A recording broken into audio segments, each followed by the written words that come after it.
ಜೋರಾಯ್ತು ವಿಜಯೇಂದ್ರ ವಿರುದ್ಧ ಯತ್ನಾಳ್ ವಾಗ್ಯುದ್ಧ. ವಿಜಯೇಂದ್ರಗೆ ಉಚ್ಚಾಟಿತ ಯತ್ನಾಳ್ ಮತ್ತೊಂದು ಸವಾಲನ್ನ ಹಾಕಿದ್ದಾರೆ. ವಿದೇಶದಲ್ಲಿ ಆಸ್ತಿ ಇಲ್ಲ ಅಂತ ಡಿಕ್ಲೇರ್ ಮಾಡ್ಲಿ ನೋಡೋಣ ಅಂತ ಸವಾಲ್ ಎತ್ತಿದ್ದಾರೆ ಯತ್ನಾಳ್. ವಿಜಯೇಂದ್ರ ವರ್ಸಸ್ ಯತ್ನಾಳ್ ವಾಗ್ಯುದ್ಧ ಮತ್ತಷ್ಟು ತಾರಕಕ್ಕೇರ್ತಾ ಇದೆ. ವಿಜಯೇಂದ್ರಗೆ ಬಿಜೆಪಿಯಿಂದ ಉಚ್ಚಾಟನೆ ಆಗಿರುವಂತ ಯತ್ನಾಳ್ ಅವರು ಮತ್ತೊಂದು ಸವಾಲ್ ಹಾಕಿರೋದು.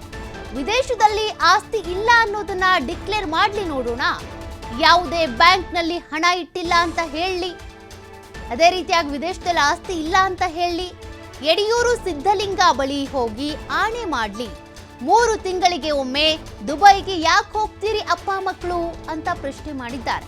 ವಿದೇಶದಲ್ಲಿ ಆಸ್ತಿ ಮಾಡಿದವರಿಗೆ ಪ್ರಶ್ನೆ ಮಾಡುವ ನೈತಿಕತೆನೇ ಇಲ್ಲ.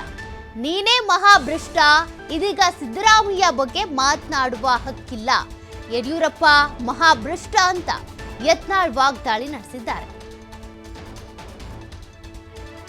ರಾಜ್ಯದಲ್ಲಿ ಏನು ತಿಳ್ಕೊಂಡಾರ, ಯಡಿಯೂರಪ್ಪನ ಫೋಟೋ ಅವನ ಮಗನ ಫೋಟೋ ಹಾಕೊಂಡ್ರೆ ಕರ್ನಾಟಕದಲ್ಲಿ ಜನ ಓಟ್ ಹಾಕ್ತಾರೆ. ಅದು ಹೋಯ್ತದ ಕಾಲ. ಇವರು ಮಹಾಭ್ರಷ್ಟರು ಅದಾರೆ, ಲೂಟಿ ಮಾಡ್ಯಾರೆ. ಅಷ್ಟು ರೈತ ನಾಯಕ ಇದ್ದವ ವಿದೇಶನಾಗ ಯಾಕೆ ಆಸ್ತಿ ಮಾಡ್ಯಾನ?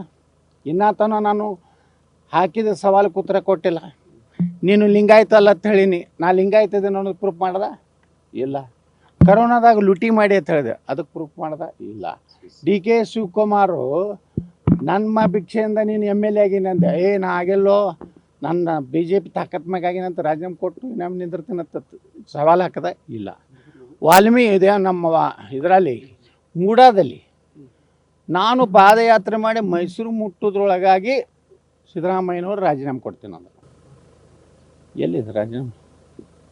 ಅದಕ್ಕೆ ಇವೆಲ್ಲ ಅಡ್ಜಸ್ಟ್ಮೆಂಟ್. ಈಗೆಲ್ಲ ಆಕ್ರೋಶ ಇರ್ತೀವಿ ಮೊದಲು ನೀ ಮಹಾಭ್ರಷ್ಟದಿ.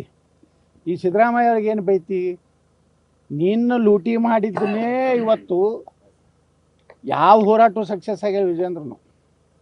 ಜನಾಕ್ರೋಶ ಆಗ್ತದೆ. ಜನಾಕ್ರೋಶ ಅಲ್ಲ, ನಿಮ್ಮ ಕುರ್ಚಿ ಆಕ್ರೋಶ ಆಗಿದೆ ನಿಮ್ಮ ಅಪ್ಪ ಮಕ್ಕಳಿಗೆ. ಹೀಗಾಗಿ ಕರ್ನಾಟಕದಲ್ಲಿ BJP ಹಾಳು ಮಾಡ್ಲಕತ್ತವ್ರು ಅವರು. ಈ ರಾಜಕೀಯ ಮಾತಾಡುವಂಥ ಒಂದು ರಾಜಕೀಯ ಪಕ್ಷ ಬೇಕು ಅನ್ನೋಂಥದ್ದು ಭಾಳ ಜನರ ಕಡೆ. ಚಾಮರಾಜನಗರದಿಂದ ಹಿಡಿದು ಬೀದರ್ವರೆಗೆ ಕೂಗಿದೆ. ಆರ್ಥಿಕವಾಗಿರೋ ಕೆಲವು ಮಂದಿ ಅನೌನ್ಸ್ ಮಾಡಕತ್ತಾರೆ, ನಾವು ಯತ್ನಾಳ್ ಪಾರ್ಟಿ ಮಾಡಿದ್ರೆ 25 ಲಕ್ಷ ಕೊಡ್ತೀವಿ, 1 ಲಕ್ಷ ಕೊಡ್ತೀವಿ, 50,000 ಕೊಡ್ತೀವಿ. ನಾವು ಧರ್ಮದ ಸಲುವಾಗಿ ನಾವು ಇಡೀ ನಮ್ಮ ಜೀವನವನ್ನೇ ಏನು ಧರ್ಮಕ್ಕೆ ನಾವು ಇವತ್ತು ಕೆಲಸ ಮಾಡ್ಲಿಕ್ಕೆ ತಯಾರಿದ್ದೀವಿ. ಹಿಂಗೆ ಇಡೀ ರಾಜ್ಯದಲ್ಲಿ ಎಲ್ಲ ಕಡೆಯಿಂದ ಬರ್ತಾಯಿದೆ. ಆದರೆ ಅದರ ಮುಂದಿನ ಒಂದು ದೊಡ್ಡ ಚಿಂತೆ ಏನಂದ್ರೆ, ಹಿಂದೂ ಮತಗಳ ವಿಭಜನೆ ಆದರೆ ಮತ್ತು ಕಾಂಗ್ರೆಸ್ಸಿಗೆ ಅನುಕೂಲ ಆಗ್ತೈತೆ ಅನ್ನೋದು ಒಂದಿದೆ. ಇದರ ಒಂದು ಲಾಭದಿಂದ ಮುಂದೆ ಒಂದು ದಿವಸ ಮಾಧ್ಯಮದವ್ರು ಏನು ಹೊಡಿತಾರೆ ಇದನ್ನು ಭವಿಷ್ಯ ಹೇಳ್ತೀನಿ. ಕಾಂಗ್ರೆಸ್ ಕಡೆ ಯತ್ನಾಳ್ ರೊಕ್ಕ ತೊಗೊಂಡು ಪಾರ್ಟಿ ಕಟ್ಟ್ಯಾನೆ. ಅದು ವಿಜಯೇಂದ್ರ ಅವ್ನು ಡಿಕ್ಲೇರ್ ಮಾಡಿರಿ. ವಿಜಯೇಂದ್ರ ನಾನು, ನಮ್ಮ ಅಪ್ಪ, ನಮ್ಮ ಅಣ್ಣ, ನನ್ನ ಅಕ್ಕ, ತಂಗಿ, ನನ್ನ ಹೆಂಡತಿ, ಮಕ್ಕಳ ಹೆಸರಲ್ಲೇ ಯಾವುದೇ ಬ್ಯಾಂಕ್ನಾಗ ಖಾತೆ ಇಲ್ಲ ವಿದೇಶದ್ದು, ಎಲ್ಲೂ ಆಸ್ತಿ ಮಾಡಿಲ್ಲ, ಸ್ವಿಸ್ ಬ್ಯಾಂಕ್ ಆದಿಯಾಗಿ ಆಗಿಲ್ಲ ಅಂಥೇಳಿ ಅವ್ರು ಯಡಿಯೂರು ಸಿದ್ಧಲಿಂಗೇಶ್ವರ ಅವ್ರ ಮನೆ ದೇವ್ರು ಅದಾರಲ್ಲ, ಅವ್ರ ಅಪ್ಪಗೆ ಹೆಸರು ಇಟ್ಕೊಂಡು ಅಲ್ಲಿ ಯಡಿಯೂರಪ್ಪ ಅಂತಾಳೆ, ಅಲ್ಲಿ ಹೋಗಿ ಹಾನಿ ಮಾಡಿ ಹೇಳಿ ರಾಜ್ಯದ ಜನರಿಗೆ, ನಾ ರೈತನ ಮಗ, ರೈತರಿಗೆ ಬಜೆಟ್ ಕೊಟ್ಟಿನಿ ಅಂತ ಹೇಳೋರು ವಿದೇಶನಾಗ ಯಾಕೆ ಆಸ್ತಿ ಮಾಡಿದ್ರಪ್ಪ?